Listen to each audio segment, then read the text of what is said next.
I still have our Mac. We still have our Mac Plus.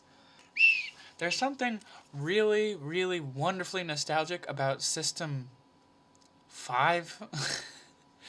Actually, I don't know if that was what it was called.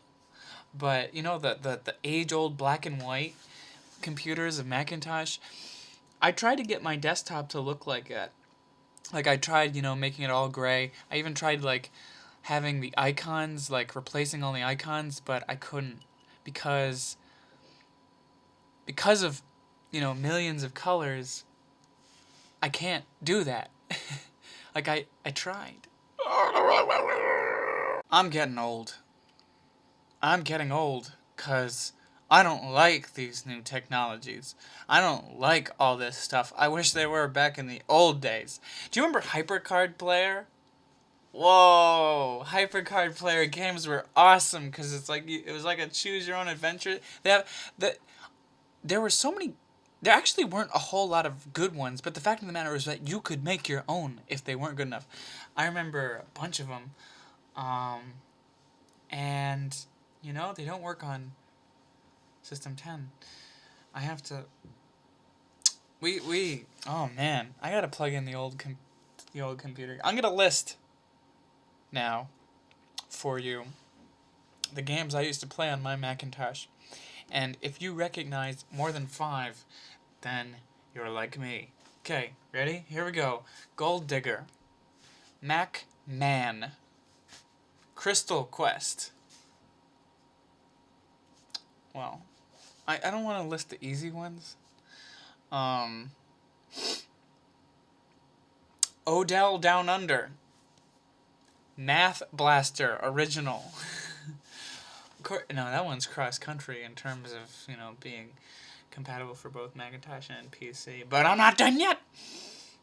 I mean, you know, I never really liked you know, honestly, I never really liked Ambrosia Software games because it was just a ripoff of all the old arcade games, just like everybody else. Like, and the graphics were revamped, yes, but they weren't that great. Like, Swoop, I'm sorry, but the enemies are just ovals with circles. You know, they're like robot frogs, I guess. But it's like, you know, it wasn't that special. All right, let's continue listing these games. Space Madness, Peg Leg, love those games. Space Madness was hard. Hey, Prince of Destruction, also known as Podmaster, in my day. Lunar Commando. I'm gonna keep on listing.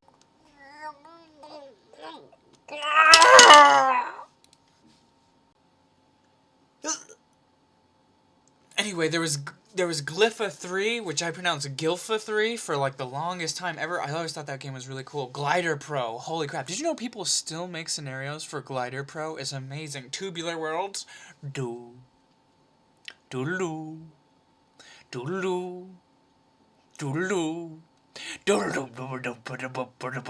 Speaking of catchy theme songs, there was Boom, which was Bomberman with a Doom parody, and that was awesome. That was really well done, but I'll be damned if I got any farther than level 3. Holy shit. That had 12 levels, my god. Speaking of Doom, my parents didn't like violent video games. Computer games. Excuse me. I'm really sorry. And I was so nervous about when I got the demo of Doom. You see, I never actually got any full games until I was very old. My best friend Brendan got Mac Addict, and he got CDs along with his magazine every month, which came with demos, and so he got the hookup, and yeah. So anyway, we had a shit ton of demos, and I had the Doom demo, and I was so nervous about my parents finding out that I was playing it, that I went up in the attic and I would tell them that I was working on their Christmas presents when I'd just be playing that game. Scared the shit out of me. The Pinky Demons, scary. They still freak me out a little bit, I'm not gonna lie.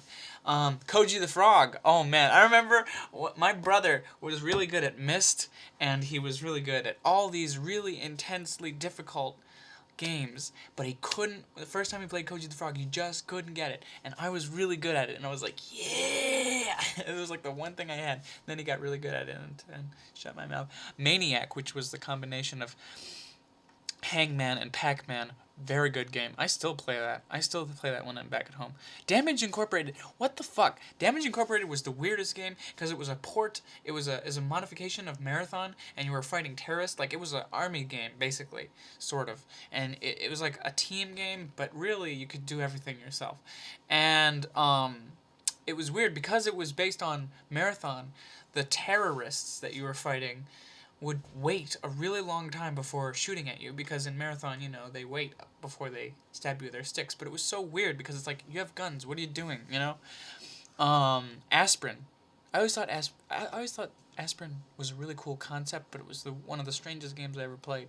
Speaking of strange games, there's Build a Demon. That game fucking ruled. And it's, you know, it's available online. They actually converted it into a Flash game, and it's amazing. I never would have thought they would have done that. Pathways into Darkness. Oh my god. Talk about a slow romp. Jesus Christ. I could never get into that game. Like, I tried playing it recently, relatively speaking. I tried to beat it, and it was a dungeon crawler, you know? I mean, good, like, literally. Like, you're crawling through it so slow. And the enemies are so fast. In comparison, Bedlam 2 was the best in Space Invaders port that I ever played, ever. They did a really good job with Bedman 2. And my favorite of the Sim games was actually Sim Tower. I wasn't very good at SimCity 2000, even though I really loved it. But Sim Tower, I never actually got the full version. I got the demo, like I said. But I really liked Sim Tower. That was really cool. And you know what? Another Bungie game that I didn't really care for was Abuse. Everyone really likes that game. Like, that game put them on the map. But I never got a hand. It's not really my style. I don't know. I like scrollers too, but I just thought it was really difficult, even for easy, and I don't really like to be challenged. I didn't like to be challenged for a really long time. Like, you know, the hardcore Mega Man, you know how you have to be really good to beat a game? I really don't like those games. Those games really piss me off. I want either a challenge mentally or no challenge at all, you know?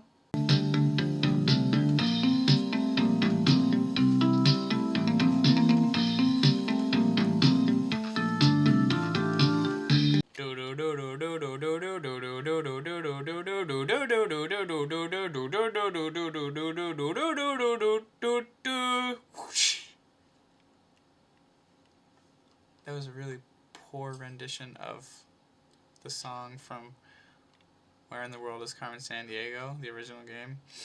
Yep. I thought about making a top 10 all-time favorite games ever for this movie, and I tried to include it, but there wasn't enough time. And not only that, but it's so hard to come up with a list like that. Like, all your favorite games that you've ever played, top 10, that's difficult. So tell you what, I'm going to have a top 20 all-time favorite Macintosh games ever coming soon to a YouTube near you. So stay tuned. Not like, it probably won't come until next week, because I'm going to be really busy. But it's going to be good. Okay, bye. I'll give you a clue. Not StarCraft. Because that game sucks. Oh! I'm just kidding. But in all honesty, that game is boring. Boring. Woof! That game is so boring, so dull. Oh, it's frightfully dull. Oh, it's so boring and tedious and drab and oh my god.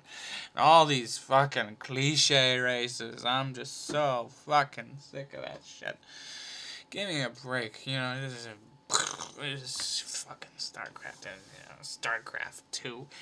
Although I do care about what Dark Templar they use, because seriously, those ridiculous ones with the scythes, seriously, what the fuck is wrong with Blizzard? Blizzard has lost my favor I hate to say it, but Blizzard, you fucked up with me. As soon as you came out with World of Warcraft, I was like, fuck you, Blizzard. Diablo 3. That ain't my Diablo.